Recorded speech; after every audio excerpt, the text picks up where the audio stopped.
क्या आपको याद है कि पिछले साल जनवरी में आपके घर का बजट क्या था? और आज जब आप बाजार जाते हैं तो थैला आधा भरा होता है और पैसे पूरे खाली हो जाते हैं। पिछले एक साल में दूध से लेकर पेट्रोल तक सब कुछ बदल गया है। आज हम आंकड़ों के साथ बताएंगे कि पिछले 12 महीनों में आपकी थाली और आपकी गाड़ी कितनी महंगी हुई है। शुरुआत करते हैं आपकी गाड़ी की रफ्तार से। जनवरी 2025 में जो पेट्रोल दिल्ली में करीब 96 रुपए प्रति लीटर था, वो आज 100 रुपए के पार जा चुका है। अंतर्राष्ट्रीय बाजारों में कच्चे तेल की उथल-पुथल ने भारतीय तेल कंपनियों को दाम बढ़ाने पर मजबूर किया। वहीं डीजल की बढ़ती कीमतों ने माल ढुलाई महंगी कर दी, जिसका सीधा असर आपकी सब्जियों और राशन पर पड़ा है। यानी आपकी गाड़ी ही नहीं, आपकी रसोई की रफ्तार भी अब तेल की कीमतों पर निर्भर है। अब बात करते हैं सफेद सोने यानी दूध की। पिछले एक साल में अमूल और मदर डेयरी जैसे ब्रांड्स ने अपनी कीमतें 2 से 3 बार बढ़ाई हैं।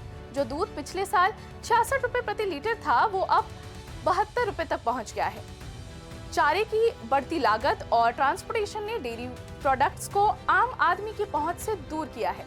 सिर्फ दूध ही नहीं, ब्रेड, बिस्किट और साबुन जैसी डेली रूटीन की चीजें के दाम भी 5 से 10% तक बढ़े हैं। यानी सुबह की चाय से लेकर नहाने के साबुन तक हर चीज आपकी जेब से एक्स्ट्रा पैसा निकाल रही है।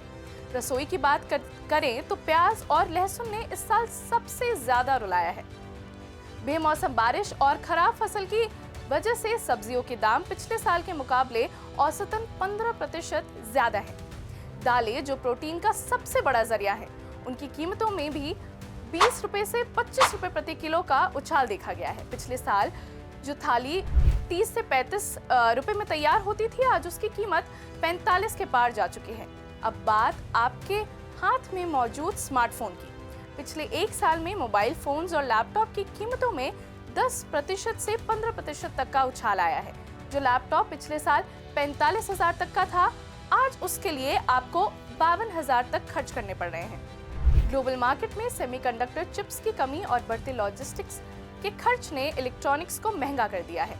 यहाँ तक कि फ्रिज और एसी जैसे होम अप्लायंसेस के दाम भी कच्चे माल जैसे कॉपर और एल्यूमिनियम की कीमतों की वजह से 8% तक बढ़ गए हैं। लेकिन क्या सिर्फ खाना पीना महंगा हुआ है? जी नहीं। नए सेशन के साथ स्कूलों की फीस में भी औसतन 10 से 12% तक की बढ़ोतरी हुई है। वहीं अगर आपने घर या कार के लिए लोन लिया है तो रेपो रेट में स्थिरता के बावजूद बैंकों में प्रोसेसिंग चार्ज और अन्य खर्चों ने आपकी ईएमआई का गणित भी बिगाड़ दिया है। आंकड़े कहते हैं कि महंगाई दर यानी इन्फ्लेशन 5% के आसपास काबू में है। लेकिन जब एक आम आदमी बाजार जाता है तो उसकी पर्सनल महंगाई दर 15% से ऊपर महसूस होती है। पिछले एक साल में क्या आपकी सैलरी बढ़ी? शायद थोड़ी बहुत, लेकिन क्या आपने गौर किया कि आपके गैजेट्स और किचन का बजट कितना बढ़ गया है? आप हमें कमेंट में बताइए, पिछले एक साल में आपको सबसे ज्यादा किस चीज की कीमत ने परेशान किया है?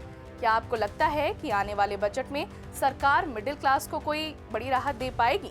ऐसी और वीडियोस देखने के लिए प्राइम न्यूज़ को सब्सक्राइब करना ना भूलें।